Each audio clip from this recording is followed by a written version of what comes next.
Hey, welcome back to my channel. In this video, I'm gonna talk about top 5 best gaming microphones.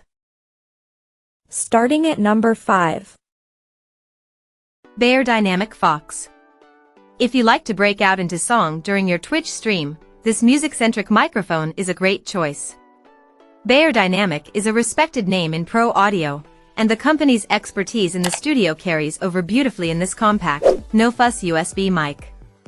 Unlike most USB gaming mics, the FOX offers high-res 96 kHz/24-bit recording quality, which is impressive for a mic you can simply plug in via USB and hit record on. This won't make much of a difference if you're on a platform that compresses audio and video, such as YouTube or Twitch, but if you're into podcasting or music production, you'll probably want the option to go beyond CD quality 44 kHz/16-bit. The mic features on-mic controls for mix and volume, as well as a headphone input for zero-latency inline monitoring. The preamp that outputs this monitoring signal ran a little hot in our testing, distorting well before the mic itself did, but it's still a useful feature when the gains rolled off. There's also a mute button at the top, and a high-low gain toggle, essentially a pad, at the rear of the mic. Beyerdynamic throws in a sturdy metallic pop shield that clips on without the need to unscrew anything, and you can angle the mic on its stand. Coming at number 4. Logitech Yeti Orb. Logitech's Yeti Orb is the soft successor to the classic Blue Snowball, a round, ball-shaped USB condenser microphone with a cardioid polar pattern and a frequency response rate of 70 to 20,000 Hz, featuring customizable RGB lighting, a removable desktop stand, and a softer, more modern-looking design. This perfect plug-and-play mic sounds fantastic for its budget-friendly $60 MSRP. The Yeti Orb is simple by design. It only has one polar pattern, cardioid, but it records audio at 24-bit/48 kHz and has a relatively wide frequency response range. It comes with a sturdy, if slightly short, plastic tripod stand and has 2 mounting points that let you mount the mic either straight on or at an angle.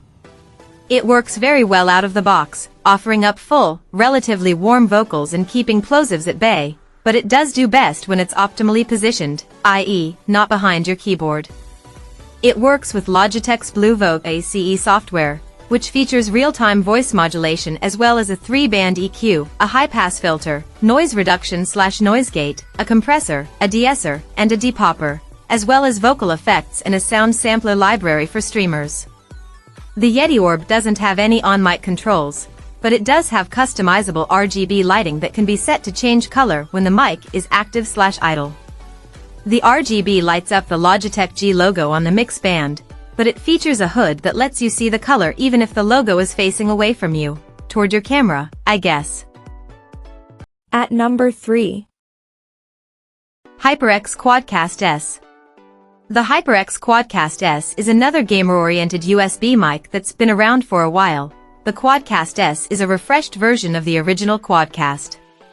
The Quadcast S will work for a variety of situations, thanks to its large capsule, which features an internal pop filter and 4 polar patterns. It comes with an attached shock mount and a desktop stand, and, as of the most recent refresh, in black and white colorways. It has on-mic gain control and a surprisingly unique touch-sensitive mute button that eliminates the audible pop you get when muting mics with mechanical buttons/switches. The mix capsule is fully lit with bright, colorful RGB lighting, which might be a tad ostentatious for some. This goes red when the mic is muted, leaving no ambiguity as to whether people can hear you. In other words, it's perfect for conference calls. The Quadcast S's main downside is that it's limited to 48 kHz/16-bit recording, which is fine for voice chats and streaming, but not great for podcasting or recording music.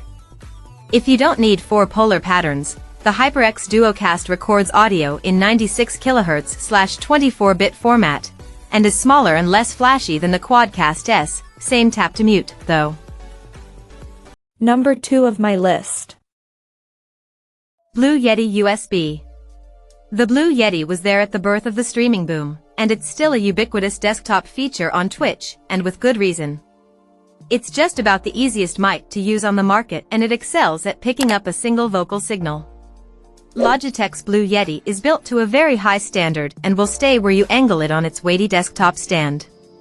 The design of that stand, along with the understated, retro aesthetic of the mic capsule itself, makes this an iconic and stylish USB microphone, and that's important when you're streaming yourself for an audience of judging eyes.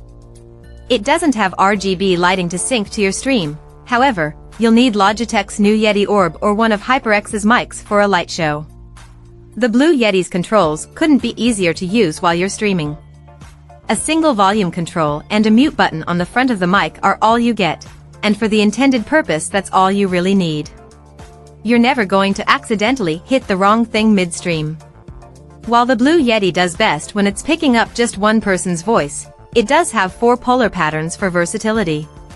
While everyone will tell you that you should have a separate mic for each individual speaker, and you should, the Yeti can be used to pick up multiple speakers or spatial sounds in a pinch. And number 1. Rode NT-USB Plus. Rode's NT-USB Plus retains the sturdy, professional design of its predecessor, the NT-USB, but adds some pretty impressive upgrades, including enhanced circuitry, Rode's Revolution preamp technology, and an internal DSP, as well as USB-C connectivity. This condenser microphone produces excellent vocals with a solid low end and very little self-noise, giving you broadcast quality sound in an easy-to-use, plug-and-play package. The NT-USB Plus comes with a 9.8-foot, 3M, USB-C to USB-C cable, a plastic tripod desktop stand, a detachable metal mesh pop shield, and a detachable ring mount that can be easily mounted on a boom arm, or a different stand. It features a 3.5mm high-power headphone output for zero-latency monitoring on the mic, as well as 2 dials to control mix and headphone volume level. It does not have a gain dial or a mute button.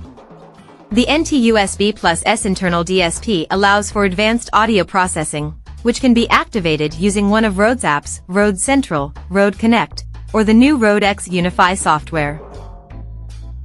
Check out this video description for latest price and more informations. Thank you for watching this video. Please subscribe and stay tuned.